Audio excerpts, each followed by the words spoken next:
1971 ബംഗാൾ കടലിലെ ആ യുദ്ധമുഖം. 1971 ഡിസംബർ. ഇന്ത്യയുടെ കിഴക്കൻ അതിർത്തിയിൽ പാകിസ്ഥാൻ സൈന്യം തകർന്നടിയുകയായിരുന്നു.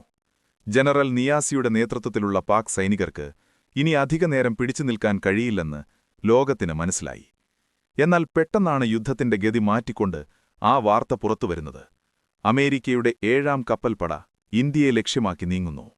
അമേരിക്കയുടെ ഈ നീക്കം പാകിസ്ഥാൻ ഭരണകൂടത്തിലും സൈന്യത്തിലും വലിയ ആവേശമാണുണ്ടാക്കിയത്.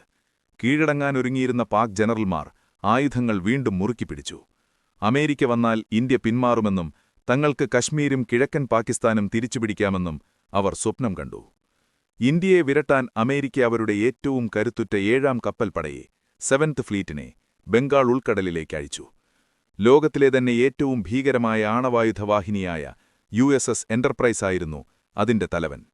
പോരാട്ടത്തിന് ബ്രിട്ടൻ അവരുടെ വിമാനവാഹിനി കപ്പലായ HMS ഈഗിളും അയച്ചു. ഒരു വശത്ത് അമേരിക്കൻ കപ്പൽപ്പട, മറുവശത്ത് ബ്രിട്ടൻ, വടക്ക് ചൈനയുടെ ഭീഷണി.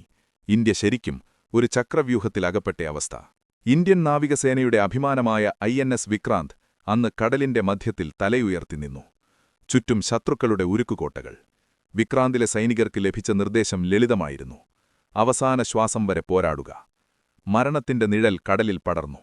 പക്ഷേ ഡൽഹിയിലിരുന്ന അയൺ ലേഡി ഇന്ദിരാഗാന്ധിക്ക് മറ്റൊരു പ്ലാനുണ്ടായിരുന്നു. വാഷിംഗ്ടണിലെ വൈറ്റ് ഹൌസിൽ നിന്നും പ്രസിഡന്റ് നിക്സൺ കപ്പലിലെ കമാൻഡറെ ഫോണിൽ വിളിച്ചു. പ്രസിഡന്റ് നിക്സൺ: കമാൻഡർ, ഇനി സമയം കളയരുത്, ഇന്ത്യയെ തകർക്കൂ, അറ്റാക്ക് നൗ എന്നുത്തരവിട്ടു. എന്നാൽ കപ്പലിൽ നിന്ന് കമാൻഡറുടെ മറുപടി വരാൻ അല്പം സമയമെടുത്തു. അദ്ദേഹത്തിന്റെ ശബ്ദത്തിൽ വല്ലാത്തൊരു വിറയലുണ്ടായിരുന്നു. അദ്ദേഹം ബൈനോക്കുലറിലൂടെ മുന്നിലേക്ക് നോക്കി. കമാൻഡർ: സോറി സർ, നമുക്കത് കഴിയില്ല. നമുക്ക് മുന്നിൽ വലിയൊരു തടസ്സമുണ്ട്. നിക്സൺ ചോദിച്ചു. എന്ത് തടസ്സം? വിക്രാന്താണോ നിങ്ങളുടെ തടസ്സം? കമാൻഡർ വിറയ്ക്കുന്ന ശബ്ദത്തിൽ: അല്ല സർ, വിക്രാന്തല്ല. നമുക്ക് മുന്നിൽ അമേരിക്കൻ കപ്പലുകളിലെ റഡാറുകൾ ഭ്രാന്തമായി പ്രവർത്തിക്കാൻ തുടങ്ങി. സോണാർ റൂമുകളിൽ അപായ സൂചനകൾ മുഴങ്ങി. കടലിന്റെ അടിത്തട്ടിൽ ഒരു ഭീകരമായ ഇരമ്പൽ. പെട്ടെന്ന് നീലക്കടലിന്റെ ഉപരിതലം ഭേദിച്ച് കൂറ്റൻ ഇരുമ്പുതിമിംഗലങ്ങളെപ്പോലെ സോവിയറ്റ് യൂണിയന്റെ ആണവ അന്തർവാഹിനികൾ ഒന്നിനു പുറകെ ഒന്നായി പൊങ്ങിവന്നു. കൂടെ സോവിയറ്റ് യൂണിയന്റെ 10ാം പസഫിക് കപ്പൽപ്പടയുടെ ക്രൂയിസറുകളും ഡിസ്ട്രോയറുകളും. അവയുടെ മിസൈൽ ട്യൂബുകൾ ലോക്ക് ചെയ്തിരുന്നത് നേരിട്ട് അമേരിക്കൻ കപ്പലുകൾക്ക് നേരെയായിരുന്നു.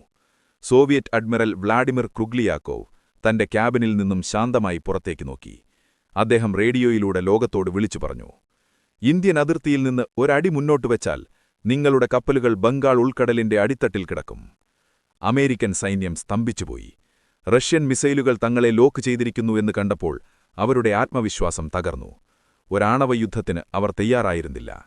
ഗതിയില്ലാതെ തല താഴ്ത്തി അമേരിക്കൻ ബ്രിട്ടീഷ് കപ്പലുകൾ പാതിവഴിക്ക് തിരികെ പോയി. പിൻബലമില്ലാതായതോടെ പാകിസ്ഥാൻ തകർന്നു. കേവലം 13 ദിവസത്തിനുള്ളിൽ 93,000 പാകിസ്ഥാനി സൈനികർ ഇന്ത്യൻ സേനയ്ക്ക് മുന്നിൽ ആയുധം വെച്ച് മുട്ടുകുത്തി. ലോകഭൂപടത്തിൽ ബംഗ്ലാദേശ് എന്ന രാജ്യം പിറന്നു. അന്നാപത്തിൽ കൂടെ നിന്ന ആ സോവിയറ്റ് സഹായം ഇന്നും ഇന്ത്യ മറന്നിട്ടില്ല. അതുകൊണ്ടാണ് ഇന്നും റഷ്യ